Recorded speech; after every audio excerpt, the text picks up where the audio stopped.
Cerita korban pinjol tagihan lebih besar dari pinjaman awal dan teror yang dihadapi.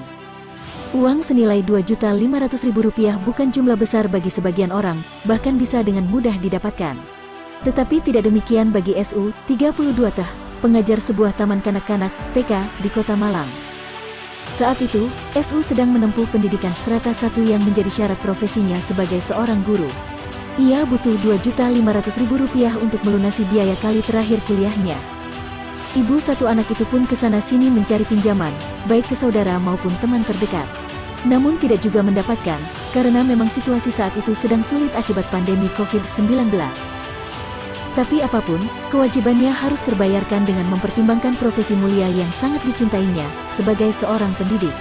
Kondisinya waktu itu benar-benar kepepet, sementara tak punya barang berharga yang dapat digadaikan barang sejenak. Salah satu teman saya ngasih tahu, dia enggak salah. Ngasih saran, coba sih Bu, kesini, ke pinjol itu, kata SU kepada Merdeka.com di rumahnya, Jumat 22/10. Pinjol, istilah yang baru didengarnya itu selintas dalam benaknya akan menjadi alternatif menyelesaikan masalahnya. Prosedurnya pun cukup mudah dengan hanya menginstal aplikasi dari handphone, HP. Awalnya saya tidak tahu, kantornya di mana. Saya mengira ada kantornya di Malang. Ndak, itu cuma di HP, upload, gini-gini dijelaskan. Akhirnya dari situ saya tahu tentang pinjol, ungkapnya. Kendati merasa mendapat jalan keluar, ternyata masih muncul masalah. Karena pinjol tidak bersedia memberikan pinjaman Rp2.500.000 langsung untuk nasabah yang masih baru. Sehingga harus menggunakan beberapa aplikasi pinjol lain agar mengantongi uang sesuai kebutuhannya. Saya kan untuk bayar kuliah itu Rp2.500.000, untuk awal kan nggak bisa Rp2.500.000 langsung. Jadi saya pinjam di beberapa pinjol.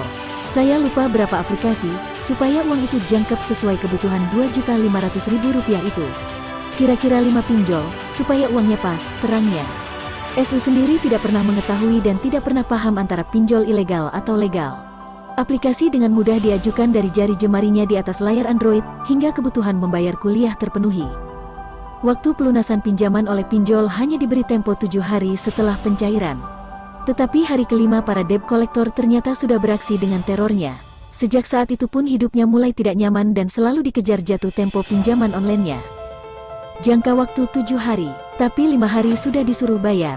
Sudah ada yang bentak-bentak, sudah mulai ngancam, katanya. Mau tidak mau, SU harus membayar setiap pinjamannya itu dalam waktu 7 hari. Karena ketakutan berbagai ancaman, akhirnya harus meminjam ke pinjol lain untuk menutupnya. SU terjerat hingga 29 aplikasi pinjol. Jumlah pinjamannya pun terus meningkat dan membengkak dalam beberapa bulan saja. Saya kan takut, akhirnya saya cari pinjaman lagi untuk bayar di aplikasi A, dan begitu seterusnya. Sampai numpuk, itu sama pokoknya hampir Rp40 juta. Itu kisaran sekitar 4-5 bulanan, ungkapnya. Saat itu, hari-hari SU penuh diliputi kekhawatiran akibat teror yang terus-terusan diterima. Kata-kata kotor dan hardikan lewat WA diterimanya setiap hari. Saya simpan semua WA-nya, salah satunya yaitu, kalau enggak bayar keluarga kamu sebagai taruhannya. Sempat juga telepon ke teman-teman saya, kisahnya. Teman-teman SU pun ikut mendapat dampaknya, bahkan beberapa dihubungi dengan diadu domba dan fitnah. Mereka menjadi terseret dalam masalah kehidupan rumah tangganya, yang sejatinya itu sebuah aib yang harus dijaganya. Kayak mengadu domba, salah satunya teman saya ini ditelepon, kamu katanya punya utang ke S, utangnya kamu bayar ke saya. Gitu, kayak mengadu domba gitu. Ada yang seperti itu, pengancaman lewat WA banyak sekali, anjing, babi, monyet, ngelonte, ceritanya. SU juga dibuatkan grup WA yang anggotanya terdiri dari para tetangga dan teman-teman. Para debt collector sepertinya mendapatkan nomor kontak dari dalam handphonenya yang kemudian dibuatkan menjadi sebuah grup. Lewat grup itu, semakin dipermalukan dalam kehidupan sosialnya. Kontak yang ada di HP saya pindah ke sana semua, saya dikirimi daftar kontak itu, masuk semua dalam grup, katanya. SU semakin tidak berdaya menghadapi para debt collector yang seolah semakin membabi buta. Kondisi yang dirasakan semakin sulit, seolah tak ada jalan keluar yang dapat menyelesaikan persoalan hidupnya. Kondisinya semakin terpuruk, bahkan pekerjaannya hilang akibat masalah itu. Saya pernah bunuh diri.